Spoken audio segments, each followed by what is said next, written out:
At exactly 2:34 p.m., Congressman Thomas Massie asked the question that would break the internet within 8 minutes. FBI Director Kash Patel's face froze. Cameras captured everything. What happened during those 47 seconds of silence would become the most scrutinized moment in congressional/MI's oversight history. The Rayburner House office buildings. Hearing room buzzed with familiar Washington theater. C-SPAN cameras rolled. Reporters scrolled through their phones. FBI Director Kash Patel sat confidently behind the witness table, his dark suit perfectly pressed, his American flag pin catching the harsh committee lights. He had navigated dozens of hearings like this before, deflecting questions with practiced ease, turning controversies into talking points about FBI efficiency and national security successes. But Thomas Massie was not like other congressmen. The Kentucky Republican had built his reputation on preparation, precision, and an engineer's instinct for exposing contradictions, while other members grandstanded for cable news clips. Massie studied documents, while others asked softball questions. Massie built intellectual traps witnesses didn't recognize until they had already stepped into them. And today, Massie had something no one else knew about: a whistleblower document, 23 pages, detailing FBI handling of Epstein-related materials, names, dates, deleted files, suppressed evidence.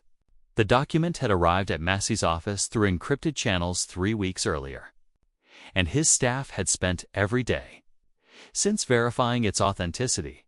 The hearing had covered routine oversight topics for 90 minutes. Budget allocations, counterterrorism operations, cybersecurity initiatives. Patel had been smooth, confident, even charming while discussing FBI accomplishments under his leadership. He had weathered tough questions about personnel changes and political loyalty with familiar deflections about transparency and results. But Massie had been waiting, watching, letting Patel grow comfortable. Letting his guard fall, Director Patel, Massie began, his Kentucky accent cutting through the room's ambient noise with unexpected sharpness. I want to shift topics to the Jeffrey Epstein investigation. The temperature in the room changed instantly. Reporters stopped scrolling. Other committee members looked up from their notes. Even the stenographer's fingers paused briefly before resuming their mechanical rhythm. Patel's confident expression didn't change, but something flickered behind his eyes. A calculation. How dangerous was this question going to be? Congressman, the FBI conducted exhaustive investigations into all matters related to Jeffrey Epstein. Patel replied smoothly, defaulting to his standard response. We've been more transparent than any previous administration about those investigations. Massie didn't react. He calmly opened a manila folder with deliberate precision. The soft rustle of paper felt ominous in the newly attentive chamber. Director, I have documents indicating that in March of this year, Attorney General Bondi directed the FBI to review approximately 100,000 Epstein-related records. Is that accurate? 100,000, the number detonated in the air. Gasps rippled through the press gallery. Committee members exchanged sharp glances. This was not public information. How did Massie have it? Patel's knuckles whitened slightly as he gripped the witness table. Congressman, I'm not going to discuss internal investigative processes or specific document reviews. That's not what I asked, Massie pressed, his engineer's precision slicing through the deflection. I asked whether Attorney General Bondi directed a review of approximately 100,000 Epstein records. Yes or no? The room fell completely silent. Even the air conditioning seemed to pause. Patel's media training kicked in. But the internal struggle was visible behind his carefully controlled expression.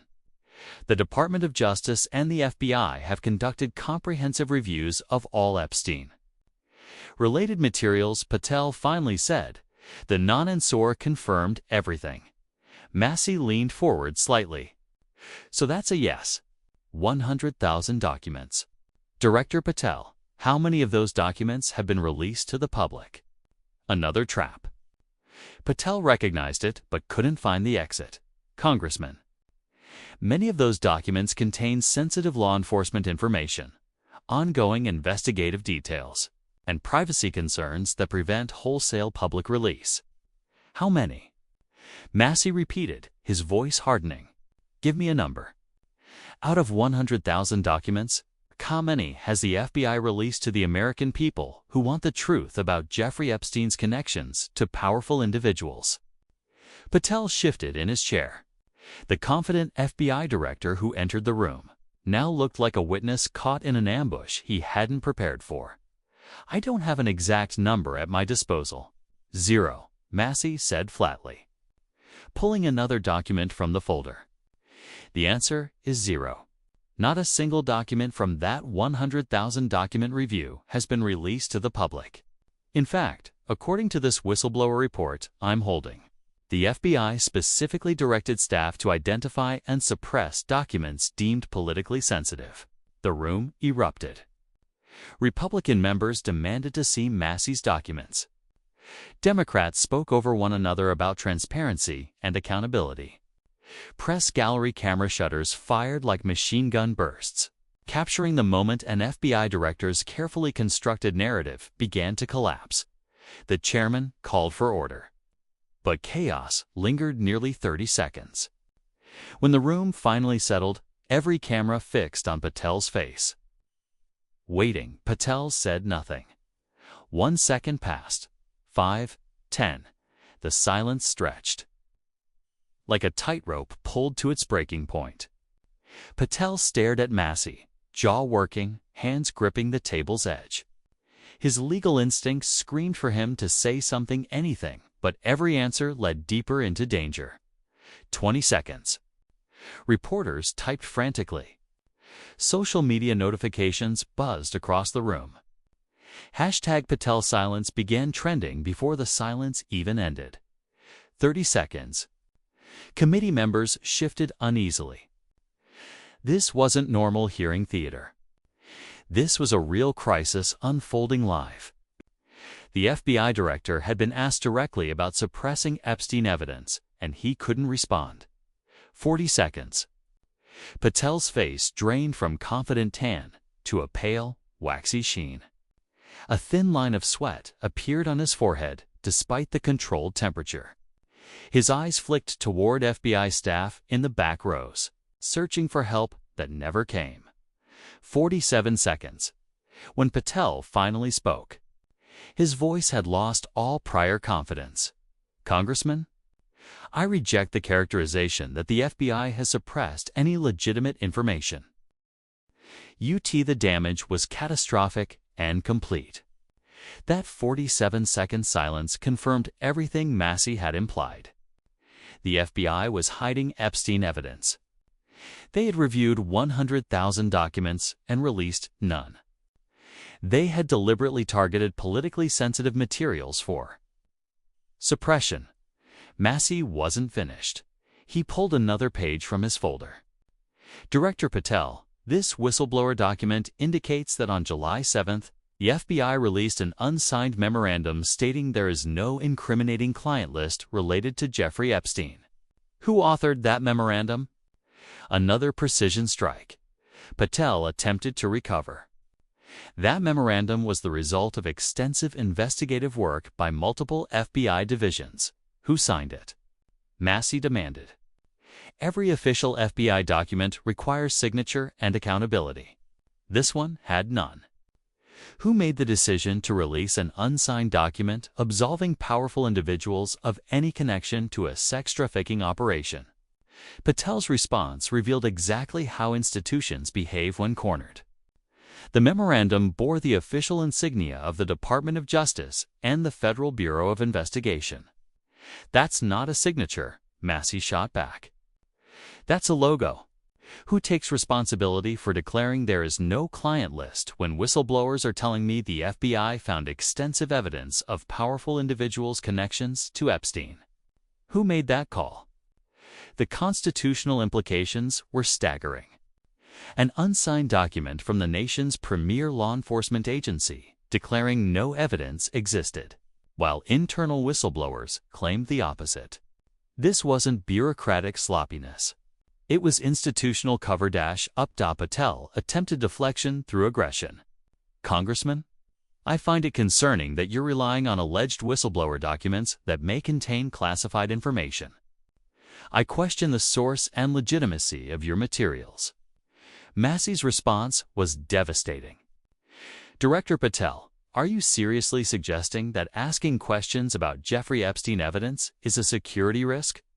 The American people aren't asking about nuclear codes or CIA operations. They're asking why the FBI reviewed 100,000 documents about a convicted sex trafficker who allegedly had connections to presidents, princes, and billionaires and then released nothing.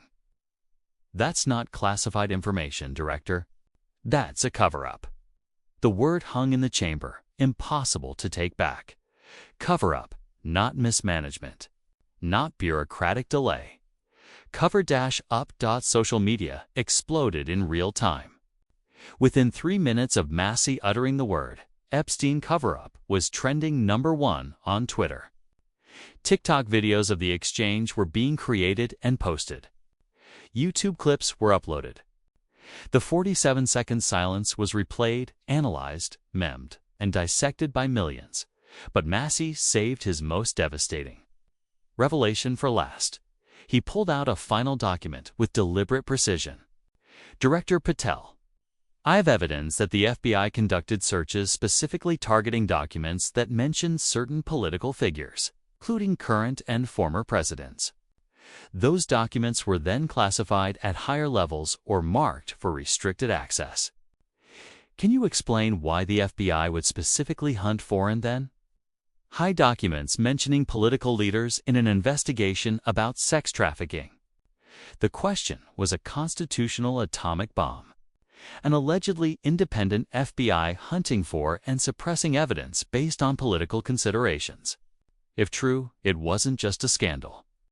It was the transformation of law enforcement into a political protection racket. Patel's final response told everyone watching everything they needed to know. Congressman, I'm not going to discuss specific investigative methodologies or document classification decisions in an open hearing. Translation: yes. We did it, but I can't admit it publicly. Within hours of the hearing's conclusion, the fallout was unprecedented. CNN led with FBI Director cannot explain Epstein document suppression. Fox News ran FBI cover-up. Massie exposes hidden evidence. International media picked up the story. The hashtag released the Epstein files. Surpassed 4 million mentions within 6 hours. Congressional switchboards were overwhelmed with calls demanding transparency. 3 separate congressional committees announced investigations into FBI handling of Epstein evidence. Legal experts called it the most damaging law enforcement hearing since Watergate. Constitutional scholars warned of the weaponization of federal law enforcement for political protection.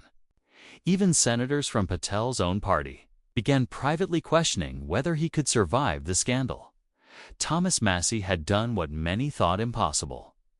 With careful preparation, precise questions, and 47 seconds of devastating silence, he exposed what the FBI had been desperately trying to hide.